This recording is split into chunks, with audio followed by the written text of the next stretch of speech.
Wood preservative or lason para sa kahoy mga busing. Yan ang ating pag-uusapan sa video na ito. Kailan nga ba dapat mag-a-apply ng ganitong klaseng mga chemical sa ating mga customized project mga busing?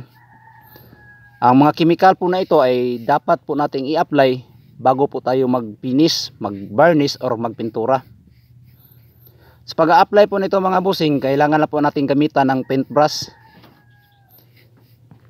At ang kanyang curing time naman po ay 24 hours para sigurado pong tuyo at hindi po magkakaroon ng chemical reaction. Dahil minsan na po akong sumablay sa ganitong klaseng trabaho,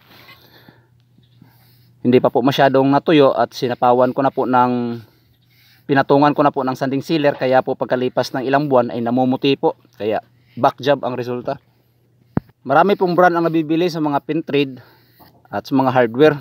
Meron po tayong Solignum, Wood Saver at Timberguard, marami pa pong iba.